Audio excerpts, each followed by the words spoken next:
Hello, welcome. I'm Rebecca Taylor, the editor of Jewish Renaissance magazine, and welcome to the second event in our series, Journalism Inside Out, in which we speak to leading journalists about their careers and their specialist areas. So this part of the evening follows on from a masterclass that we've just finished up with, which we hold for an hour every week, with a group of cohorts who are learning the tools of journalism with input from professional journalists.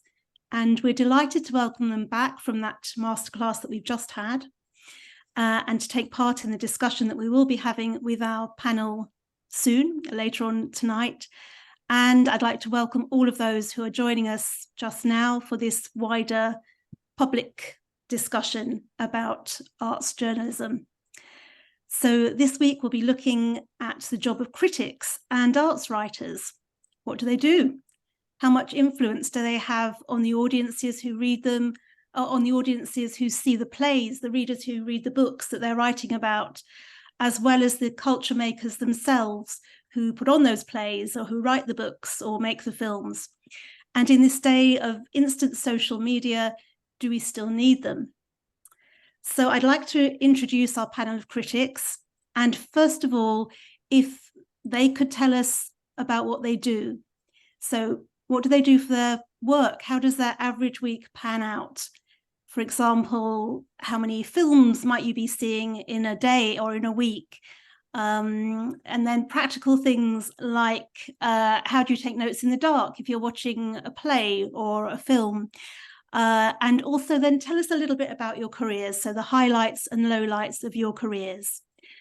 So to start off with then, I'm going to introduce you all, and you can begin by telling us about what you do.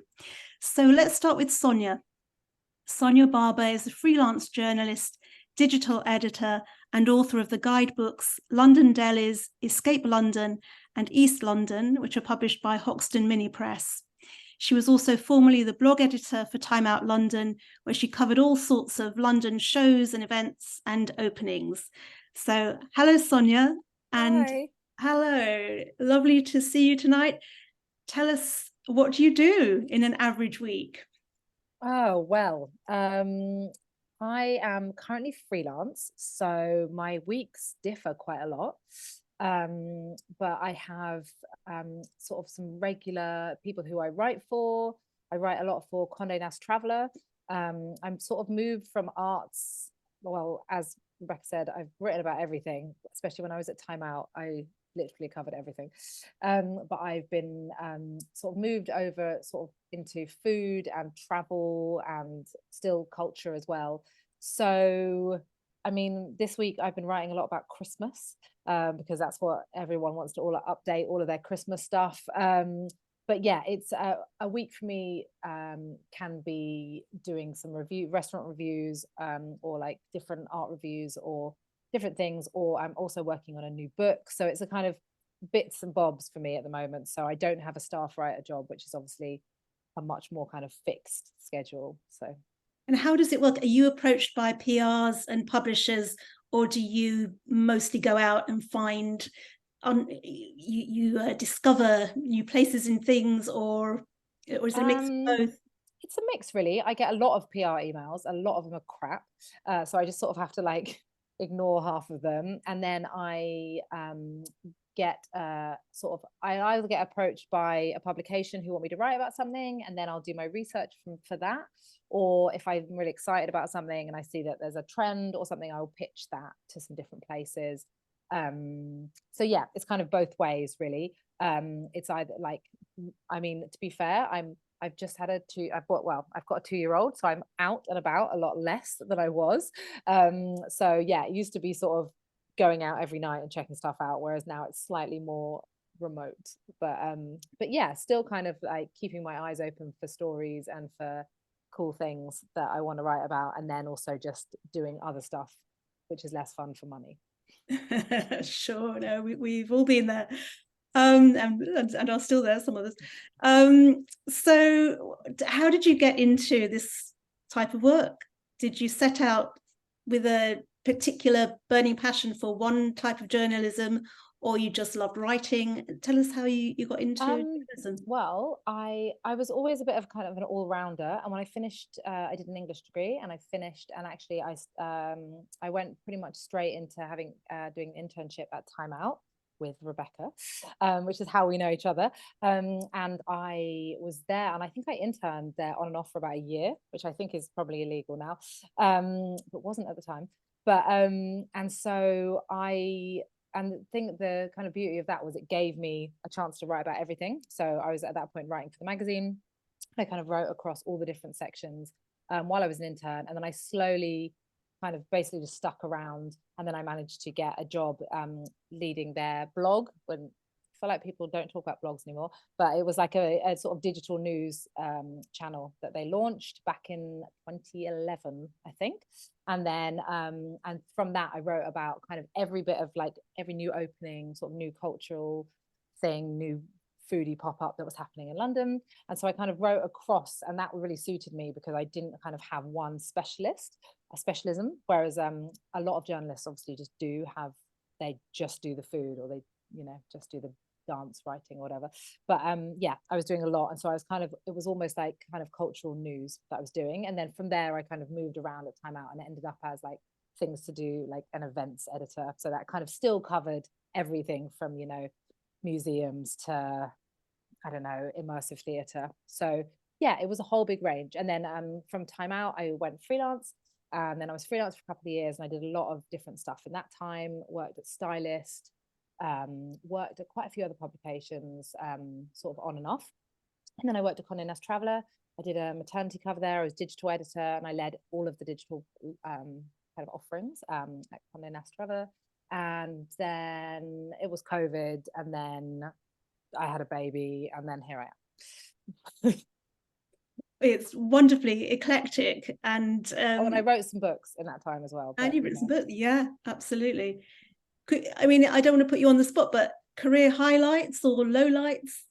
I was thinking about that when I was thinking about like sort of interviewing people. At Time Out we got like the chance to interview some people, and I was sort of thinking about how I'd interviewed some people who I really loved, and I was thinking those were probably career highlights. And also recently I interviewed, who were they? Who can you remember? Well, in particular, the problem was they were always people that I kind of fancied, which was a problem because it doesn't make for a good interview when you're kind of like sitting there really like starstruck. I interviewed Adam Driver, the actor who I really loved. That was quite exciting.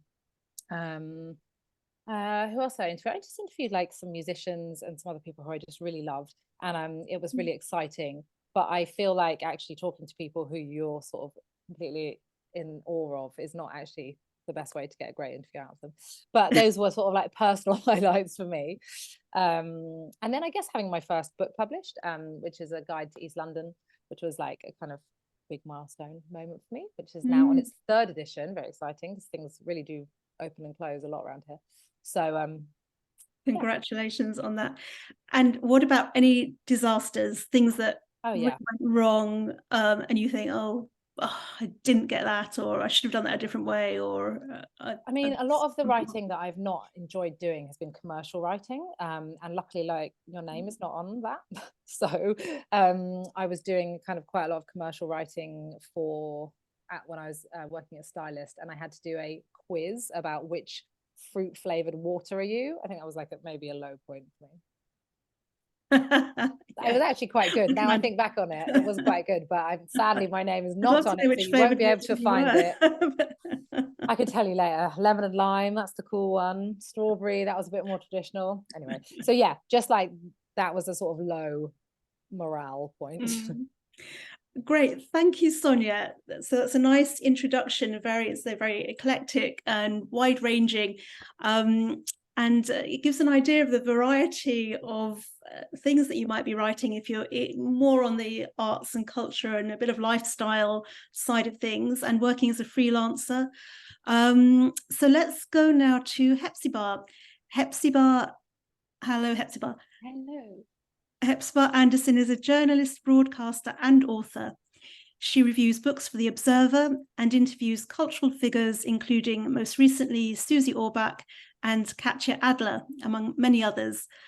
She's contributed to a vast array of publications, including Vogue, Harper's Bazaar, and the New York Observer, and was the fiction editor at the Daily Mail and wrote a book column for BBC Culture, I think. So again, you've worked across a vast array of areas. So can you tell us, what do you do in your average week? Well, in my average week currently, and again, I've had one of those very eclectic careers that began in books and then sort of has expanded in various directions over the years to encompass art and gardening. I wrote a gardening Pulver. I had a column in Prospect that ended up covering all sorts of things. It was voice-led, that dreaded free reign, but that began as sort of modern family stuff. And I've written features for them, and so lots of it is and comment pieces. So lots of it is quite responsive, looking at developments in society and sort of pop culture stuff, and filtering it through a sort of vaguely intellectual gaze, and considering how that affects who we are and what we do and what we think. But it always tends to come back to books, and books, I've certainly never stopped reviewing books, and currently it's pretty much just books again, which is nice, I think. How many do you review? Well, that's the thing. So you end up, I still handle all the fiction editing at the Mail on Sunday, but so that's commissioning and editing, but it's a tiny little strip of real estate. It's tiny. It'll sliver the column down the side of the page, but it's quite nice to need to be on top of all of that stuff.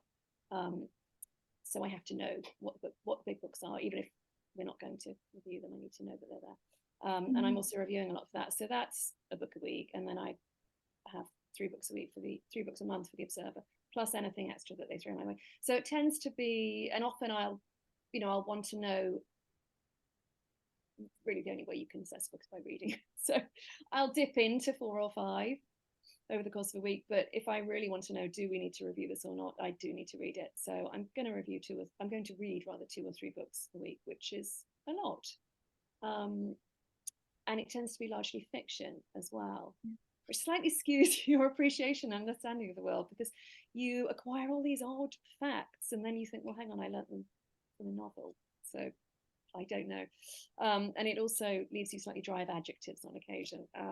So yes, and the other thing is that a lot of my week is therefore spent reading, and I still, despite this having been pretty much my entire career, I still find it really odd to sit down and read a book in the middle of the day on a Monday to Friday. So a lot of reading gets done in the middle of the night, and it's sort of student essay style.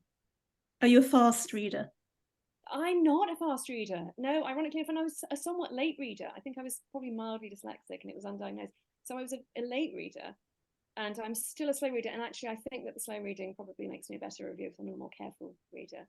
But it certainly, yes, I couldn't have picked really the worst. It's the worst thing I could have done. Although, when I did them, well, for a while I was an art.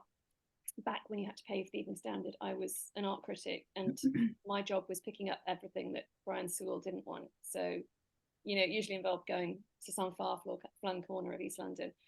And I initially, my thought was, oh, well, this is great because I'm going to be making something in a different medium. It's not words about words. But, I would get to this obscure, very avant-garde gallery, and inevitably what I would end up reviewing would be a huge screen of text on the wall, because the art was just, so opaque that all you're left with is the artist. So, yeah. Well, and you mentioned that what you do is keeping up with what's going on. So yes. How do you do that? How do you find out about which books are coming out? Wonderful magazine called The Bookseller, which is the trade magazine that we do all read. But then I also am bombarded with emails from occasionally editors, but more generally publicists. And books land on my doorstep every morning. The thud of my poor postman, this heavy sack. So I'm and also book launches, book parties, and just that general conversation through work friends that you have, agent friends. It is quite insular, and having worked in the States, I know that it's widely looked at askance, the literary criticism scene in the UK, because we're a small country and it's mostly London based, and inevitably a number of people whose books that you end up reviewing. So, And we're going to talk about that, about the whole review thing, bad reviews, good reviews, and dealing with PRs, publishers, and acquaintances where you might be in slightly tricky situations. We will talk a bit more about that in a minute. But just to finish off with you, Hephzibah, highlights and lowlights of your career, anything that stands out as well, wow, I'm so glad I did that.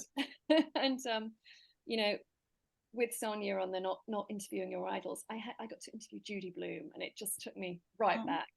But also, other authors, Amos Oz, giving Aaron Appelfeld a prize for his wonderful memoir, all sorts of things like that for highlights. And also, I used to, for a long time, years, I think about 5 years, I used to be the resident books expert on a monthly Radio 5 phone-in show between 2 and 3:30 in the morning on a Monday morning, the deadest hour in the entire schedule.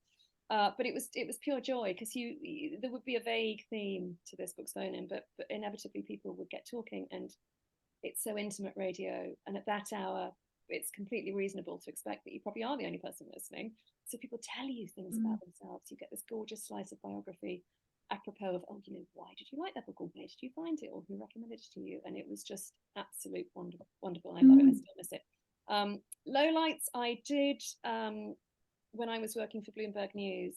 I got stranded by Hurricane Sandy in the States, and I had a wonderful, terrific writer, editor, who had a real weakness for animal stories, and I was dispatched, since I was stuck in the US, to South Central Florida to interview Bubbles the chimp from his retirement compound in the Center for Great Apes, and he had a painting to raise funds for this extraordinary place, going into Art Basel, Miami, and he flung things at me from his I hope you had a good discussion about books with him. Oh, yes. And art. Oh my gosh. Art. Okay, thanks so much. That's really fascinating to hear, your insider perspective. We'll move on now to Andrew Pulver. So, hello, Andrew. Andrew is film reviews editor at The Guardian. And since the early 90s, he's worked at The Guardian in a variety of capacities, including film and TV editor of The Guide and film editor of the G2 section. He's also the author of several books, including Night in the City for the BFI Film Classics series. And recently, he's been branching out and writing art reviews for places such as the Art newspaper and other publications. So with you, Andrew, we've got a real contrast with our other two guests who have worked across lots of different titles, and as freelancers, you stayed at The Guardian for a long time. So tell us about what you do and what that's been like, what your career's been like there, and how you got into that. Yeah, I mean, it's interesting just listening to Hephzibah and Sonya. I mean, they're both writers, freelance writers. I basically have a desk job, and I've had a desk job since, as I said, the early 90s. What that has given me, essentially, is the freedom to kind of do what I kind of want there, which is great, because it just means that there's a sort of different kind of pressure. Basically, my main job is to be an editor, which is to be on the other end of all the pitches and the copy flow. So if anybody watching here wants to write film reviews for The Guardian, they have to ask me, and then I have to decide whether or not they can or not. And if they do write a review for The Guardian, I have to take that copy and sub-edit it, copy edit it, stick it in the system and publish it, which has its own responsibilities. They're very sort of different from the writer, the responsibilities of the writer. Now, I also have done a huge amount of writing in my time, basically because it doesn't cost The Guardian anything. They don't pay, they don't have to pay me, and also helps our editorial budgets if myself or any of the other people on the staff actually write the damn pieces. But what's interesting is, as an editor, if you commission yourself to write everything, that's really not the answer. As an editor, you're always asking who's the best person to write this piece. If the answer is always me, then that's not good editing. So that's just generally how my job would differ. I mean, what for example I'm doing today was just sort of, Peter Bradshaw's the chief film critic, so he filed his review of the Marvels at, he went to see it this morning. He filed it at about 2 o'clock. The review embargo is a very important thing for film reviews, particularly, especially massive film reviews, because if you're 5 minutes late, you lose 1 million hits. And the film studios operate a system whereby they say nobody can, nobody, everybody has to launch their review at 5 p.m. It isn't a legally, embargoes which all the emergent journalists may have heard about are not legally enforceable, but they're a sort of convention that as editors we agree to, so we sort of get invited back the next time. So that's one thing I would like to say. He filed his copy at about 2 o'clock. I will take his copy, iron out all the mistakes, which brilliant writer that Peter is, there's always some mistakes, and his punctuation's not great. So I mess about that, put it in the Guardian system, it gets subbed very quickly, and then at 5 o'clock, I push the button and it gets published. And that's what, if anybody's interested in superhero movies, they would have seen the Guardian's review of the Marvels at 5 o'clock this afternoon. So that's the kind of thing I do. And I'll also copy edit other people's features. My colleague is Catherine Shord. She actually commissions features and interviews. I commission reviews. So, but I tend to end up doing the sort of heavy duty rewriting. If the feature isn't really up to standard, I tend to have to sort of sort it out. Catherine will say, you do it. So that's something again I was doing today. Yeah. You're still seeing a lot of films, aren't you? And writing the films. Yeah. I mean, how many films would you say that you're going to see in a week? Or you don't go and see them, I guess you're doing it. Yeah, I mean, not nearly as much as I used to, because I'm an editor. I can pay other people to go and see the film. So the Guardian will review, I don't know, 15 to 20 films a week, which is quite a lot. I don't really have to do any of them unless we've really hit our maximum, and then I might sort of just do one because it's sort of free for our budget. But you also have to sort of check out the stuff the big stuff that's around. And so I no longer live in London. Obviously, it's a lot easier in London to go and see particularly the big films, because they don't tend to give you, because the smaller film companies will give you screening links to their films, but Disney or Warner Bros. Are sort of paranoid about pirating, so they don't sort of upload them to screening links. So to actually get to see the Marvels, you would have to be in London. You can't see it from home, basically, unless you're Anthony Lane. I think they sort of sort him out, or Jonathan Ross, but that's about it. But the likes of me, no. So I might see 2 or 3 films a week, but I said much less than I used to. Again, like the others, family makes a big. If you have family to look after, you can't sort of swan around like you used to. I used to go out, 6 nights a week seeing films. Can't do that anymore. So, and tell us briefly, how did you get into journalism? Was it something you always wanted to do, and was film reviewing something you wanted to do?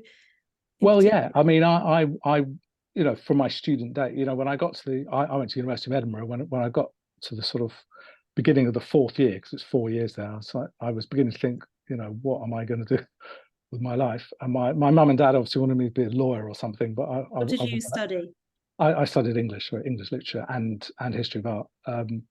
So they were obviously keen for me to be a professional man, but I didn't really have the same idea. And I did start to think a bit strategically about, in my last year, what I was going to do. And journalism was something that I was one of various options. And I found it, quite straightforward. Once I'd started to try and get into it, I sort of had some success. So there was a magazine in Edinburgh called The List, which I think is still going, which is the Scottish version of Time Out, which I sort of very nervously asked if I could write for them, and they sort of said, okay, you can do something small, and they liked it. And so it just burgeoned from there. And then I decided to move back to London, because I thought, if you're a journalist, London's really is where the action is. If I'd have stayed in Edinburgh, my main aspiration would have been to write for the Scotsman, which is great, but it's not, it's not a kind of major international newspaper. So I thought, I'm going to move back to London. I fairly quickly got a job at City Limits, which I don't know if you remember that, which was the very long dead rival to Time Out. In fact, while I was there, it closed, which was not a fun experience. And then I had a year of being freelance without a job, and that was an experience I did not enjoy. So so I can tell if any of the emergent journalists are listening, I mean, you have to have a particular type of personality, I think, to enjoy freelancing. And I suppose Sonya and Hephzibah will have that, which is the ability to sort of think ahead and to sort of and to not be unhappy about the fact that you've got to kind of devote most of your thinking time to trying to generate ideas for, you know, because if you don't write, you don't eat, sort of thing. Whereas I found a desk job much more congenial to my personality, which is like not feeling like I have to drive all the, you know, be driven all the time, and that you can sort of take 5 minutes without worrying about it too much. So I did. So as soon as I could, I sort of got back into an office job, which fortunately was at the Guardian, because when City Limits closed down, the Guardian sort of pinched all the best people at City Limits to work on their big new thing, which was the Guide, which was a listings supplement, which was basically ripped off of Time Out and City Limits. And I wasn't in that first wave of select people they pinched, but the people that they hired then hired me because they needed somebody else. So I snuck into the Guardian then. So that would have been about 93 or 94. And I decided to sort of hang on like grim death, basically. So I sort of stayed there. And, you know, it's a great place to work. So I've enjoyed it. And I've had different roles there. So I stayed at the Guide for about 5 years. And then in 99, I moved to the arts desk, as it was known then, G2, as the film person.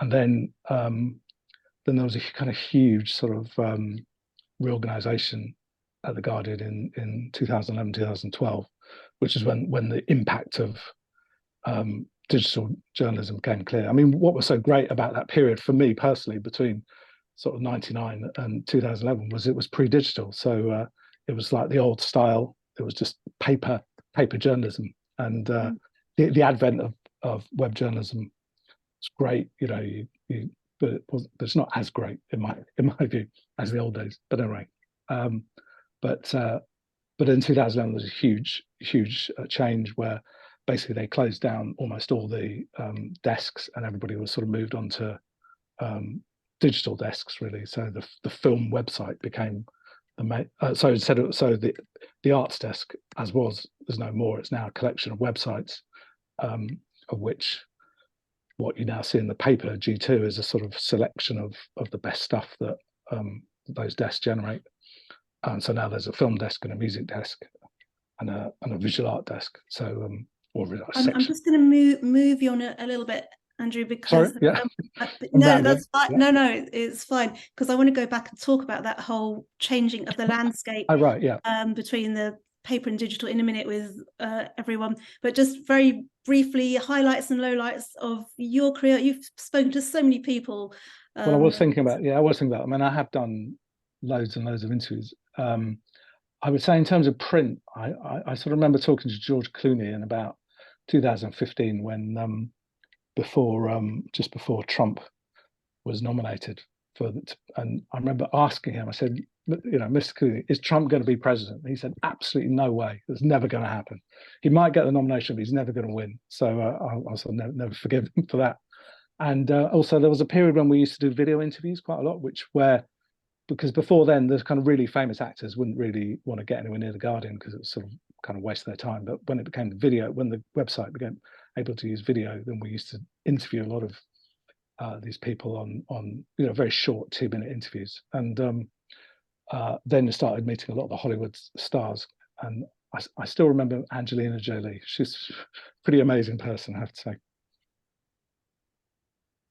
In many ways, yes. In many ways, yeah. I'm sure, yes, yeah. She's very impressive, and now she's doing this amazing humanitarian work, which, yeah. Yeah, what she was doing at the time was that was when she was in Britain for, you know, she was meeting William Hague, I think, because she was doing thing about I can't remember what the hell it was, some initiative rather, anyway, and it was violence for the film, against women in war, and it was for the film Maleficent too, I think. Yeah. Anyway, she was, and any major boo-boos, any disasters I think probably one really recent one. I don't know if I should name the actor concerned, but it was a very disappointing experience where somebody I was quite keen to meet, and he directed a film about something that was already close to his heart. He's somebody who has a reputation for being funny and clever and a brilliant writer and very witty. And we'd asked, and he'd agreed to do a live web chat, which obviously is a sort of new form of journalism. And the Guardian has sort of cleared the front page of the website, the sort of main, what's now the spotlight area, for kind of live question and answer. So I was supposed to sit there with the computer. He was telling me his sort of witty replies to the readers' questions. And obviously he hadn't, I don't know whether they hadn't told him properly or he hadn't taken it on board what he was supposed to do. And I just said, look, you've just got to answer people's questions. If not, no, I'm not going to do that. And so the news desk of the Guardian was sort of waiting for this allegedly hilarious stuff to come pouring out of him, and nothing was happening. And I just had to, I was sitting there for 20 minutes, 30 minutes, and he was just sort of like, no, I'm not going to do it, not going to do it. And eventually I got him to write, like, I eventually got one-word answers out of him to all these sort of readers' questions, and it was just absolutely terrible experience. Anyway, I've never forgiven him. So you have to be prepared to think on your feet, I think, is what Well, yeah, we're exactly. hearing Yeah. from this. Be Because prepared for anything. it's just got to happen. You know, Yeah, when in a anything- situation like that, the Guardian is more important than my dignity or his dignity. Like, the Guardian have given you this space, you've got to use it, mate. And it was, All right. It was tough. Thank you very much. That's brilliant. So a different view from Andrew of a much more desk-oriented job. I'm going to bring you all together now just to think about more general areas in journalism, in arts journalism in particular. And I'm thinking about the landscape of arts writing and critics, which has changed a lot since some of us started out. Now, what we see is critiqued by people on Gogglebox, celebrities on Gogglebox, where it used to be Newsnight Review with Jermaine Greer and Tom Paulin. So that's all gone. I think, is it Mark Commode? I think is one of the very few, maybe the only now, critic on the BBC. So what is the point of critics now? I'm also thinking in the digital age with social media, people immediately see a play or a film come out and their opinions are immediately dispersed all over social media. So what do you add? What's the point of critics today? What do you think? Who would like to kick us off on that discussion? I'll do it.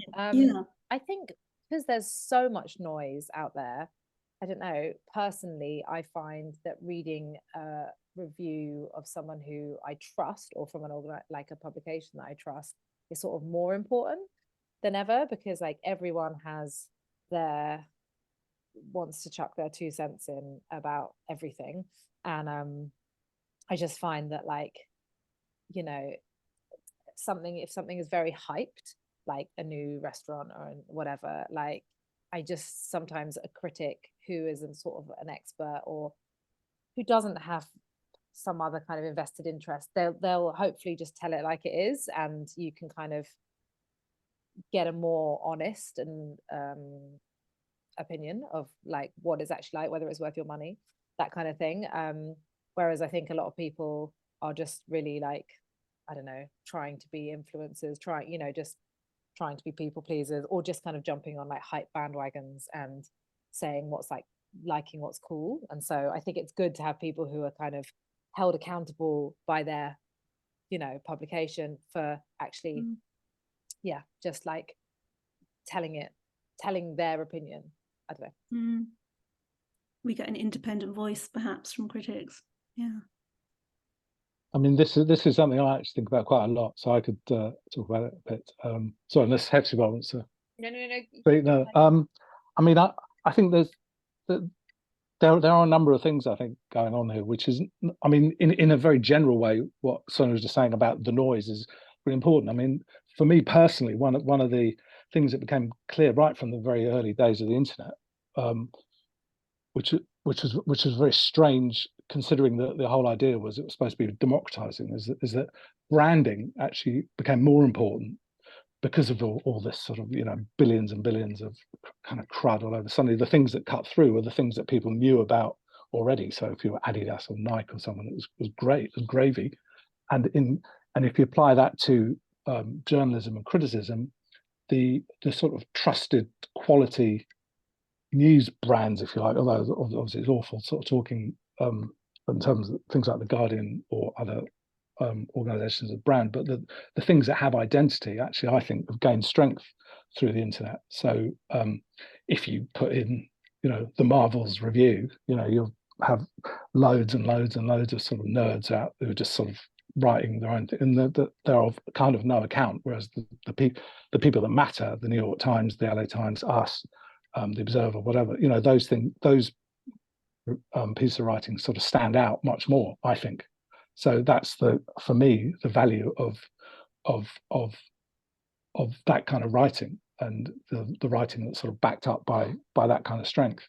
I would also say that there's also two ways of approaching what you're doing as a writer in the arts world. If you're quite reviewing, there's a difference between a critic and a reviewer, although it may be blurred in some ways. Like we like to think at The Guardian, Peter Bradshaw's sort of basically a bit of both, but a reviewer is basically a consumer test sort of person. Is this worth the money that you're being asked to spend on it?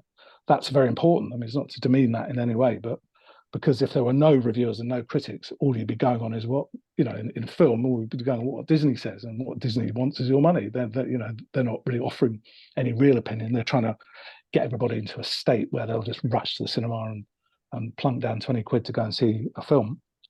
So I think it's very important to have reviewers who are there saying, well, this is actually no good, or this is brilliant, or this is sort of okay, or, whatever their verdict is. I said, because without that, there'd just be the marketing. And then criticism is a different thing, which is a kind of quasi-academic sort of discipline, in the same way that you would think about a literary critic like F.R. Leavis, as opposed to a book reviewer, which is somebody who is writing about explicating, analysing, can tell you the ending, because you sort of know what the ending is, because it's a classic work. I mean, there's this big thing we're constantly dealing with in film, particularly, I imagine everywhere else as well, is like spoilers. Like, I was always like, who cares about spoilers? But the amount of aggravation we got if somebody gave away a bit too much of the plot in their review meant that in the end you have to take it seriously. But a critic would basically be dealing with something that's already established itself in the culture, I think. Not always. They can take something new and treat it critically. So that's a different discipline. So and say in film, you'd go to Sight and Sound for something like that, whereas you wouldn't in The Sun, for example. Yeah, no, I was going to say the same with books, definitely. I mean, you've got the TLS and the LRB, and they run later with things. They're not as concerned about publication dates. And I think to engage properly with those texts, you almost need to have read the book yourself. Whereas a reviewer, which is, if I had to say, well, am I a reviewer or a critic, I would definitely say I'm a reviewer. But I do think you will find criticism on the broadsheets, arts pages, the longer. Well, you're a little bit quiet. Could you? Sorry, can you hear me now? Your volume up a little bit, or can you hear me now? Is that better? Yes. Yes, slightly. Yes. Not really. It's slightly quiet. No, we can hear you just a little bit quiet, but I think we're getting what you're saying. Yeah, and are you impacted by social media in the way that you write? For example, because being angry, being opinionated, being controversial is what attracts people to online writing, perhaps. Is that something that affects the way that you write? Do you feel pressured to sort of be more controversial, or have a stronger opinion than you might have done in the past? Yeah, maybe I almost think with books, I mean, there is a sort of angry young man, and it does, I don't want to be gendered about this, but it does tend to be young male critics who really will go for the jugular. So there is a kind of tradition of hit pieces, and there's absolutely a place for them. But, I feel if you're going to write a negative review, you've really, really, really got to make it rigorous, and it has to be, you have to put a lot more work into that. It's your duty to put a lot more work into that than something that's that's more moderate.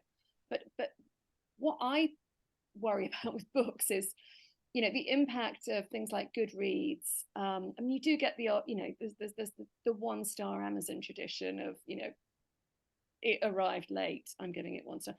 But this, along with all these, you know, sort of clickbaity hit pieces, there's also sort of coziness around books discussion online in the more democratized corners of the internet.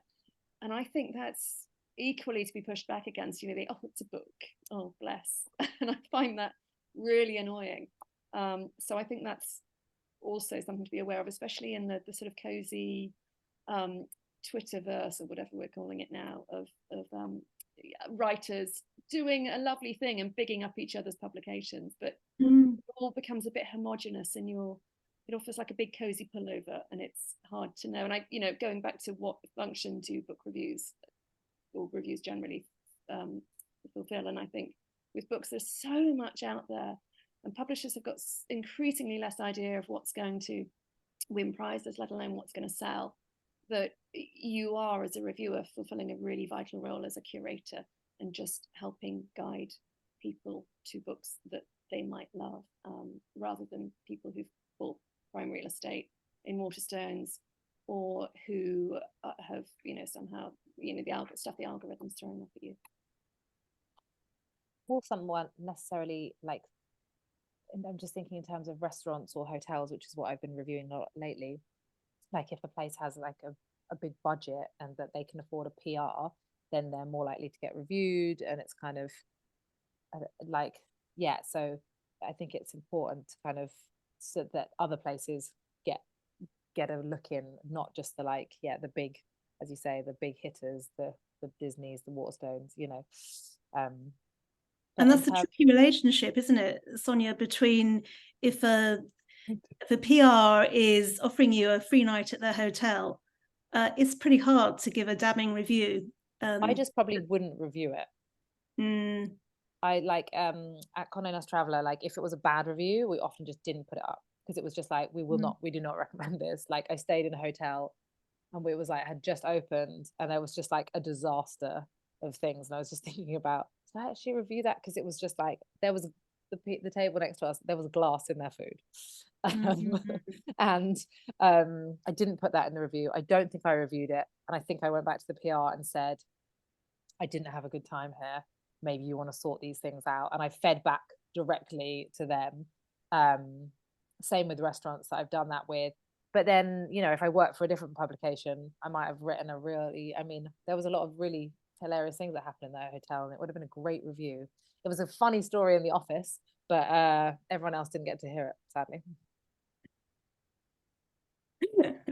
And Andrew, what about you? And let's talk about bad reviews then. What's their place? How do you deal with them, especially when PRs, acquaintances, as we mentioned before, and, you know, even things like if it's someone who is looking for a break, you know, they've been working on something for years, you know, that they that this is a big thing for them, they're not majorly funded, so, you know, you might have sympathies for their project, their cause. So tell us about the place of bad reviews. How do you deal with that? Well, I mean, this is something obviously to grapple with on a weekly basis, really, because I mean, it's interesting that just comparing what Hephzibah was saying about books and what film is. I mean, at the moment, film, you can just about aspire to cover everything that comes out in film, because as I said, there's 20 films a week. Whereas if you're a music editor or a books editor, it's absolutely impossible. So the choice of what you review is as much a curatorial act as anything else. Whereas in film, we're not quite at that stage. You know, some papers just say we're only going to review like 4 or 5 films this week, and we'll choose what they are. But so at the Guardian, we're sort of lucky that we don't have to do that yet. But having said that, there's a whole range of material. I mean, the film, as you can appreciate, is huge. And at one extreme, you have the kind of huge blockbusters who there's absolutely no way you're going to have any personal contact with anybody involved with. So you can basically be quite detached from personally, but obviously have legions of insane fans who, that if you cross in some way, they'll, you know, they'll sort of turn up mob-handed online. And at the other end, you've got people, as you said, who have sort of made this little documentary they spent 10 years doing, and have mortgaged their house, and you know, and they're sort of, you know, humbly offering it up. And you know that if the Guardian gives them a good review, that'll sort of make their year basically, or even their entire career. So it's a sort of tough one. But the number one thing that you have to remember as an editor, certainly, and as a reviewer, is that your commitment is, I mean, obviously different people have different views about this thing. There's a lot of payola still going on, but if you want to work for anywhere reputable, you know, you've got to have integrity. And what that means is if in your view something isn't great, you've got to say that. And I always think there's a reason why Simon Cowell became a sort of famous guy, because he was not afraid to kind of slag people off in American Idol, whatever. Whereas all the other panelists were always saying things that they kind of knew the people would want to hear. He didn't do that. He wasn't afraid not to say that. And I feel that if you're going to be a reviewer, you've got to have that mindset. Now, that doesn't mean say you've got to be mean or unnecessarily cruel. Far from it. You have to be sort of reasonable, and you have to take into account the conditions of under which something's made and who it's aimed at, as well, and who the audience might be. But I also think it's important. You know, people always sort of often moan that that a horror specialist hasn't reviewed a horror film. You know, if somebody's not a horror fan, why are they reviewing a horror film? Well, I was kind of think, well, that's the other side of the thing. You know, if you've got somebody too close to the material, then they're going to automatically love it. There's no objectivity. So you aspire to objectivity, and you know, the people we get to review things, I think, are sort of smart enough to understand where something's coming from, but they're not necessarily sort of slavishly devoted to it. So that brings me on to another subject which touches on all the controversies that are actually swirling around culture at the moment about sensitivity in what you write. Are you feeling impacted by, you know, so-called cancel culture, and these kind of discussions about what you write about, and do you feel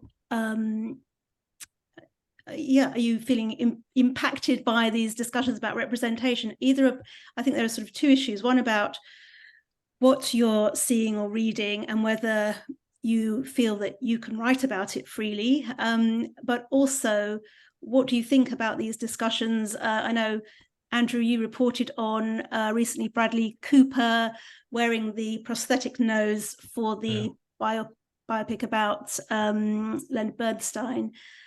And then he was really attacked about that. Or Helen Mirren, a non-Jewish actor playing Golda Meir in the film Golda. So maybe we can talk about how it impacts on you and your writing, how you feel you're affected by these kind of sensitivities, but also it'd be good to hear your thoughts on representation in general. Is that something that you're coming up against? Who should be playing who should be writing about what kinds of things? Does someone want to take up that baton? Is that something, do you feel conscious? Maybe let's start with that. Are you conscious when you're writing that you perhaps are writing in a different way, Hephzibah? Yeah, I mean, I'm certainly conscious of, you know, for a while, The Observer was sending me books by minority authors.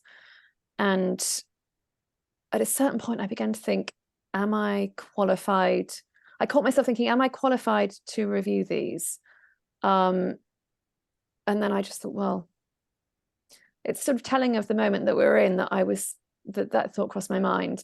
But, you know, in the end, I just thought, well, my editor has sent it to me. Obviously, they feel happy with that. But part of me also thinks that, you know, there is publishing has had a problem with representation that it is trying to fix. But it's not just race, it's a class thing as well. And I suspect that had they had another reviewer to send it to, they probably would have done. But it made me feel, I questioned myself in a way that I wouldn't have done previously. And there are certainly some topics that I just, well, you know, I absolutely, you know, all you have as a critic is your integrity. But sometimes the discourse has got so entrenched and so unpleasant that there are topics that I just passed on because I don't really want to go near them. And I think that is cowardly, and probably at another point in my career I would be more up for it, but right now, no. Interesting. Yeah. Andrew or Sonya, have you had similar experiences or thoughts when you've come to approaching things to review or write about that, and maybe not directly your own experiences, or connect to your own experiences? Or I definitely feel like if I get asked to do something, I can't remember, I got asked to do like a sort of 10 best certain type of restaurant. I can't remember what it was, but I was just like, I don't know anything about this, and I don't know anything about this type of food, and I think it would be like, you know, I think it would be better to get someone else. And I was thinking, you know, where I was writing for maybe didn't know who else to ask, but you know, and I think I did it in the end, and I just did lots of research, and I just, you know, made sure that I felt like I knew what I was talking about. But like I do feel sometimes do feel like this isn't for me, that you're just, yeah, it's like a sort of an editor who's like stuck or lazy or doesn't have like enough of a bigger pool of writers to get enough representation in there. Whereas, you know, and if I felt something was just so off mark for me, or just I was like, I shouldn't be writing about this, I felt like it was sort of offensive or something in some way, then I would just say no.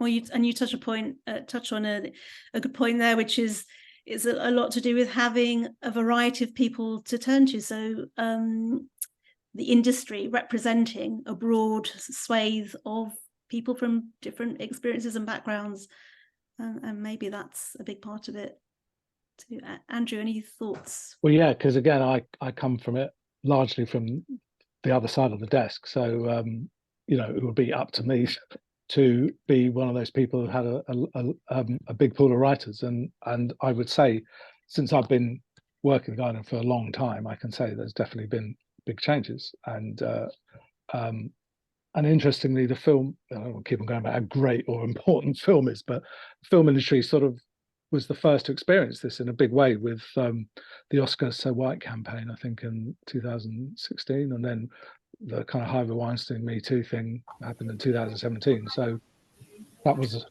I can do talking, but you know, that was a sort of massive wake up call, I think, for the film industry, the journalism industry, the wider audience, kind of everybody really, that things couldn't really sort of go on the way they were. But on the other hand, as Hephzibah says, you know, in a lot of areas, things have become so unpleasant. I mean, I'd agree with that. There are one or two areas that I personally won't touch. You know, if I don't want to talk about them now because that would be touching. But one of the duties that I have had since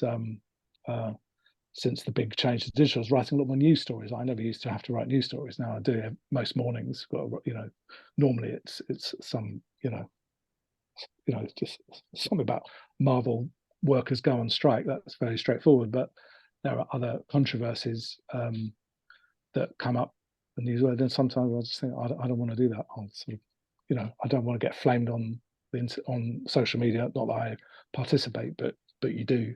It does happen. But I mean, I didn't feel that way about the Bradley Cooper thing, basically because you know, I personally thought it wasn't the most outrageous thing in the world. It's pretty stupid, but of him to do it.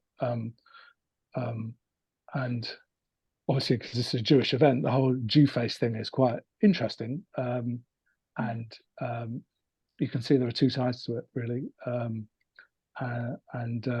Which we could talk for hours about that on its own, but just reporting on it is quite interesting. So yeah, I don't know whether to keep going on about it, but I won't. Do you want to say anything, Hephzibah or Sonya, about those particular issues as we are Jewish Renaissance, the the Golda Meir controversy, or various others that have come up, the things that David Baddiel talks about in his book Jews Don't Count, that Jewish characters should be played by Jewish actors, books about Jews should be written by Jews.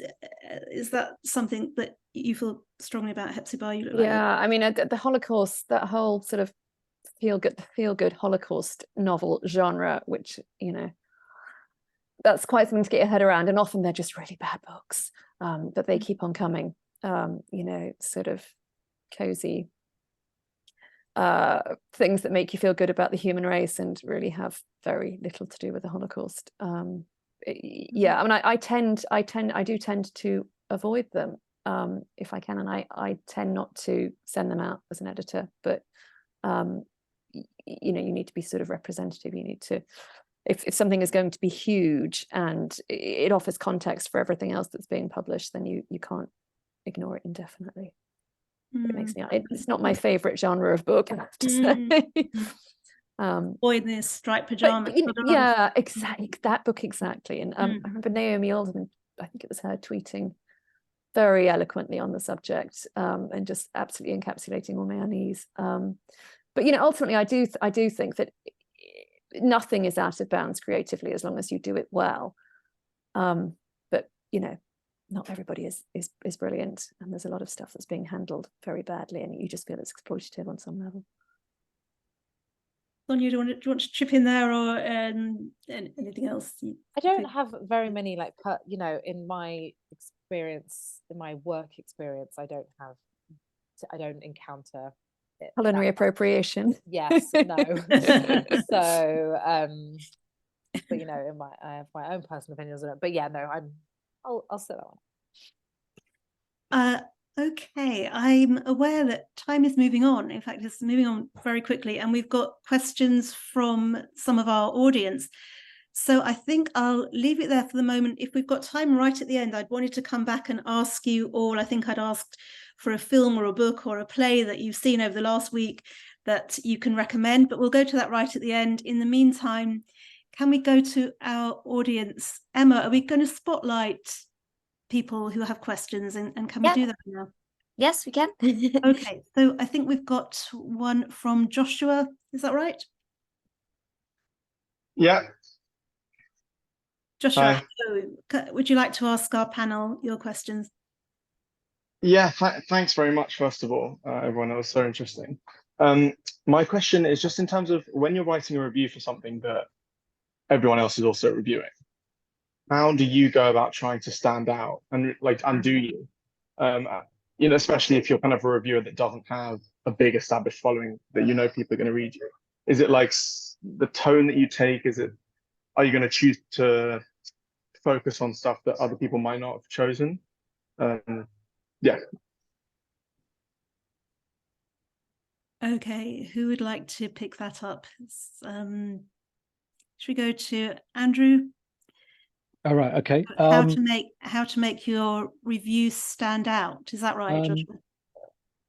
Is that, yeah? Well, I mean, I think number one, as I think it was Hephzibah was saying, voice is vital.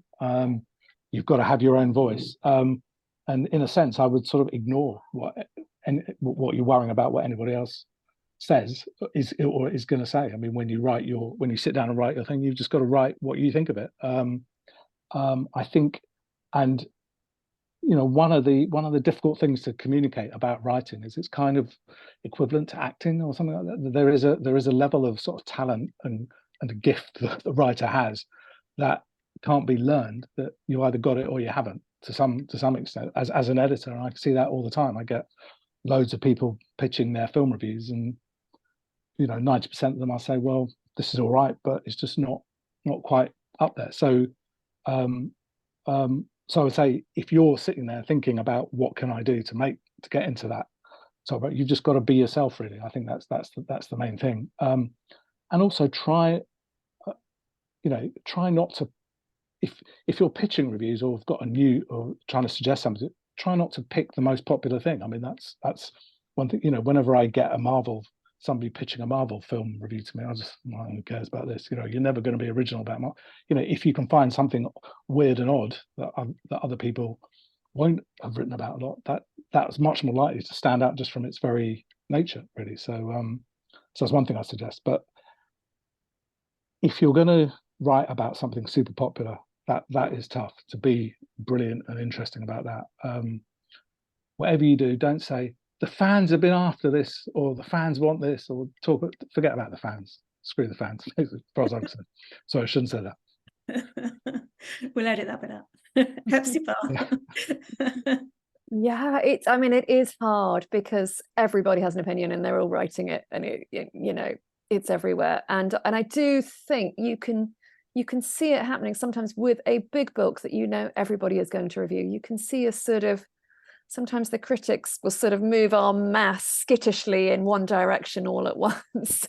And it's sort of infectious somehow. A sort of an overall consensus will often form about a book, which is interesting to see. And so I do think it's very hard to write in a vacuum, and also not entirely desirable. But ultimately, when I think it comes down to you and whatever it is that you're reviewing, you need to just cocoon yourself off for that first encounter and be hyper aware of your responses to it and take notes, and then hope for the best. But also read good people, and see if you can figure out how they do it without adopting their opinions.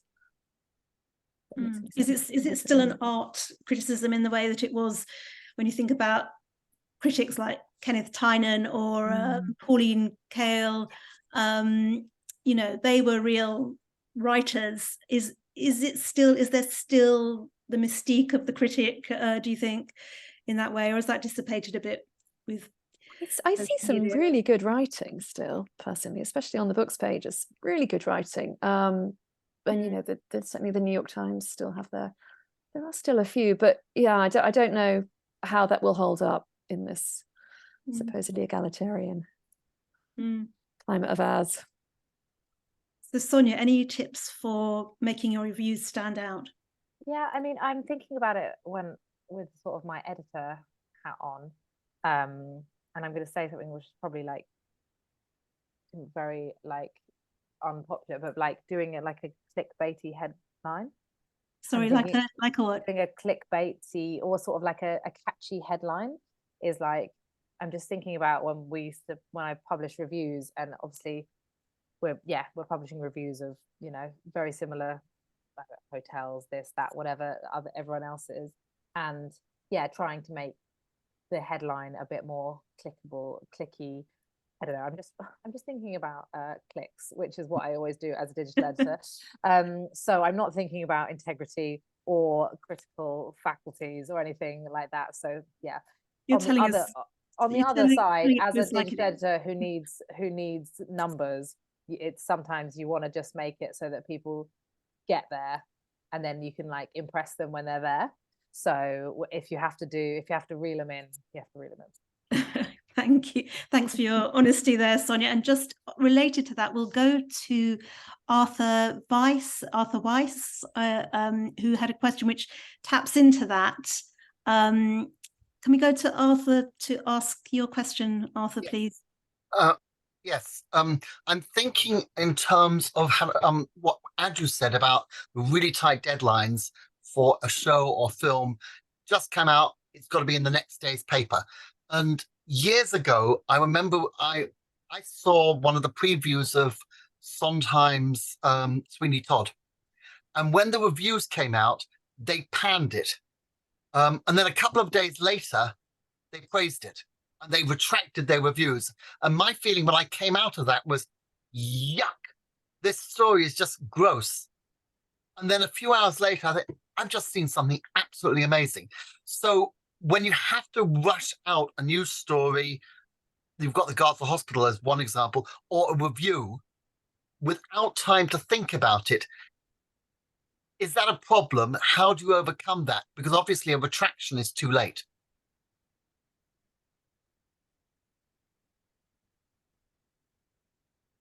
So who would like to take that one up? Changing your mind over a review. I guess it's more for theatre.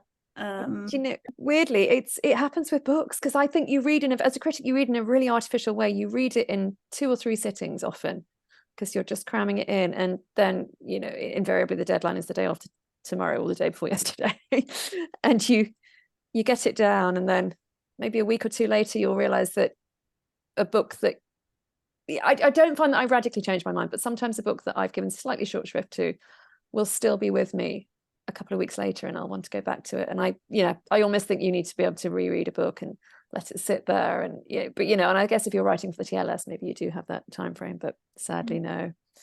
It's a shame. Yeah. Andrew, anything in your experience about? Well, I mean, I actually was just going to say as well, Arthur, I mean, it isn't even the next day's paper. I mean, these days, because of digital journalism, it's literally file and publish within a couple of hours. I mean, that's what we did today. Again, with Peter, who is our chief film critic, I mean, he's the one who has the kind of authority to change his mind if he wants to. I mean, I don't remember him ever really seriously changing his mind, partly because of the volume of reviews are such that, he'll do one review, then 6 more the next week, and then 6 more the week after. He won't really have time. What's sort of interesting is looking back on, as I did today, for example, I had to dig up his review of Elf that he wrote when it came out. Obviously, everybody loves that film. I look at it; he absolutely laid into it. Just 1-star or 2-star review, just like, this is a lot of rubbish. And I thought that kind of thing is sort of weird when you see it over, because that came out in 2004, I think. So that kind of evolution of taste, shall we say, can sort of creep up on you without you realizing it, really. Sometimes doesn't something become like a cult classic later, even though it was like absolutely terrible right at the beginning?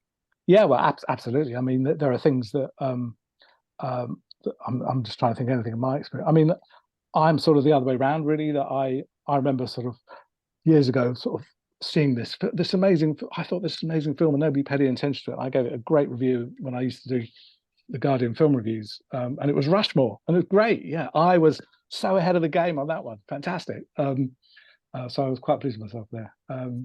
But yeah, I'm just trying to think of something. I mean, the person who I really feel over the years I've felt most strongly about with this sort of thing is the director Larry Clark. I don't know if the photographer. I don't know if anybody here. I mean, he hasn't made a film for quite a long time, but he made this film Kids in, must have been the early 90s, which I thought was absolutely disgusting when I first saw it. And I've seen subsequent films of his, but I've also thought they're really repellent. And I saw his photo, I went to a photograph exhibition because he was a photographer in the 60s and 70s. Again, I thought this stuff is repellent, but then after a while, you think that there's actually something really amazingly beautiful about his work, even though he's photographing the most revolting things, people, pregnant women taking heroin in the bath and stuff like that in the 70s. But there's just something really weird and compelling about what he does. So he's the person I think that has confounded me the most, certainly back in the day. I said he hasn't. Have you changed your mind about him then? Yeah, well, I mean, I did. I'm particular about his photography, which again, my first sort of response was, this is revolting. This stuff should be banned. And then after a while, I kind of thought, well, actually, it's brilliant, but in a really horrible way. So things can acquire context and meaning. Yeah. I think sometimes if you're in a different headspace, if you're like reviewing something, like if I'm reviewing a restaurant, my experience of having dinner there is so different from my experience of if I were just like going with a mate and just having dinner. I'm being much more critical. I'm being much more like analytical, and like, maybe the chair, I wouldn't have noticed that it was uncomfortable, but then like sitting there doing the review, I'm like, well, this chair is terrible, and this, oh god, it's really uncomfortable, and like you're just looking for everything and looking at everything. And I sometimes think, as you were saying, it's like a sort of not a natural way of necessarily enjoying something or experiencing something, because you're like trying to like look for meaning or look for, I don't know, look for something. And therefore I reviewed places and given it like not a great review, and then I've gone back with a friend and just like had dinner there and been like, oh, this is actually good, this is actually fine.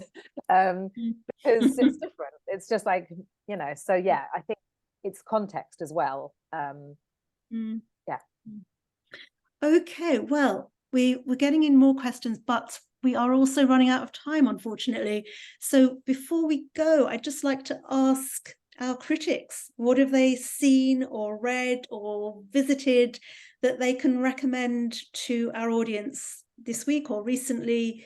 Should we just go around? So Andrew, anything you can tell us about? Right, okay. Well, I would say a film that I saw recently that I would recommend to everybody is Killers of the Flower Moon, which is Martin Scorsese's 3-hour film about the murders in Oakland, I think it's Indiana, actually. It was a great film, and what's interesting about it is it's an exemplary sort of product of the sort of new way of making feature films with sensitivity.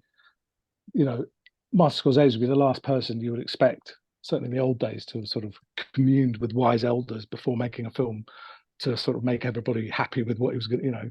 He didn't care about what Italian Americans or Jews or Irish people thought of his characters in the old days in Goodfellas or whatever. But now he's obviously bought into it, and it's a great film. You know, it's very I said it's 3 hours long, but it doesn't feel like it at all.